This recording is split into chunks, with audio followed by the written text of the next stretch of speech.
देहरादून के नया गांव मल्लान और रामगढ़ सिंगनीवाला के ग्रामीणों के लिए आज एक खुशी का दिन रहा। माननीय विधायक सहदेव सिंह पुंडीर जी ने इस क्षेत्र की नई सड़क का उद्घाटन किया।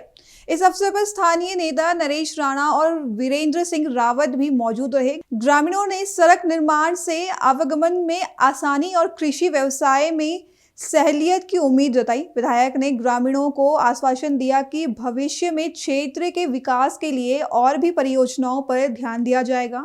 यह सड़क न केवल लोगों की यात्रा को आसान बनाएगी बल्कि क्षेत्र में विकास की नई राह भी खोलेगी।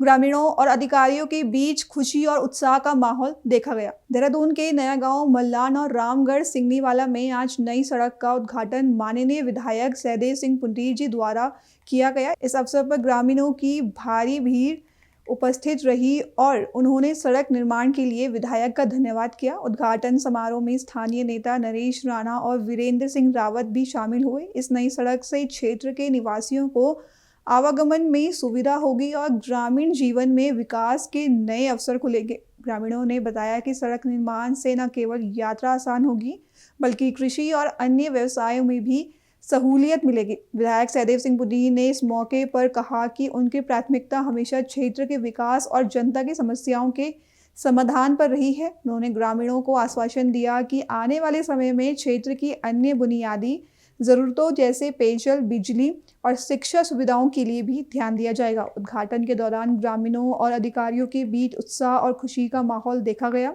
और सभी ने इस परियोजना के लिए धन्यवाद व्यक्त किया। धराली क्षेत्र की आपदा से जुड़ी जानकारी सामने आई है, जहां जिलाधिकारी प्रशांत आर्य ने प्रभावित परिवारों और व्यक्तियों के साथ संवाद बैठक की और राहत तथा पुनर्वास के प्रयासों की समीक्षा की। उत्तरकाशी के जिलाधिकारी प्रशांत आर्य ने धराली आपदा प्रभावितों से संवाद बैठक की। प्रशासन ने राहत और पुनर्वास की जानकारी देते हुए कहा कि धराली आपदा के दौरान प्रभावित परिवारों और व्यक्तियों के सीधे संवाद किया। बैठक में प्रभावित लोगों ने पुनर्वास, आजीविका, सामान्य जीवन बहाली और विशेष राहत पैकेज जैसी समस्याएं जिलाधिकारी के सामने रखी और जिलाधिकारी प्रशांत आर्य ने कहा कि आपदा से प्रभावित व्यवसायों और कृषि भूमि के लिए विशेष मुआवजा पैकेज और अन्य राहत प्रस्ताव राज्य और केंद्र सरकार को भेजे जा चुके हैं। स्वीकृति मिलते ही तुरंत कार्रवाई सुनिश्चित की जाएगी। धराली क्षेत्र में प्रभावित सड़क और पेयजल व्यवस्था के पुनर्निर्माण को प्राथमिकता दी जाएगी। अधिकारियों को निर्देशित किया गया है कि इस काम को समयबद्ध तरीके से पूरा किया जाए ताकि स्थानीय लोगों की समस्याओं में राहत मिल सके। जिलाधिकारी ने कहा कि राज्य सरकार की रोजगार संवर्धन से जुड़ी योजनाओं में धराली क्षेत्र से के प्रभावित लोगों को प्राथमिकता दी जाएगी। इस पहल से प्रभावित परिवारों की आजीविका बहाली में मदद मिलेगी और जीवन सामान्य होगा। जिलाधिकारी ने यह भी कहा कि राज्य सरकार की रोजगार संवर्धन योजनाओं में धराली क्षेत्र के प्रभावित लोगों को विशेष प्राथमिकता दी जाएगी। इससे प्रभावित परिवारों की आजीविका बहाली में मदद मिलेगी और जीवन सामान्य हो सकेगा। इस बैठक के बाद प्रशासन ने प्रभावित लोगों को आश्वासन दिया है कि राहत कार्य तेजी से आगे बढ़ेंगे और आपदा प्रभावितों की समस्याओं का समाधान जल्द से जल्द किया जाएगा।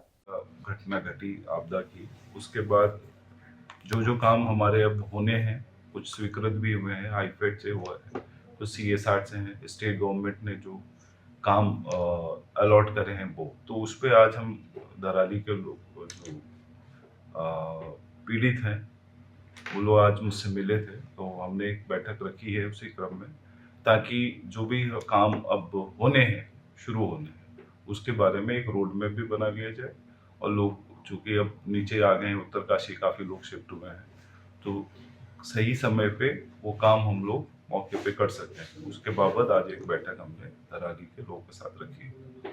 दूसरा सर, एक कल्प केदार मंदिर भी, उसको लेकर भी कुछ, उसको निकालने के लेकर भी कुछ दौड़ में कल्प केदार के लिए ये बिंदु भी आज हम रख रहे हैं शाम को कि गांव का लोगों का क्या कहना है उसमें, और उसके अनुसार ही हम, चूँकि वो धार्मिक महत्व की जगह भी है, उसके साथ सेंटिमेंट्स भी जुड़े हुए हैं, तो उन लोगों का राय के अनुसार ही हम आगे बढ़ना चाहिए। एक सर जमीन को लेकर उनका कहना है सर, जिनकी जमीन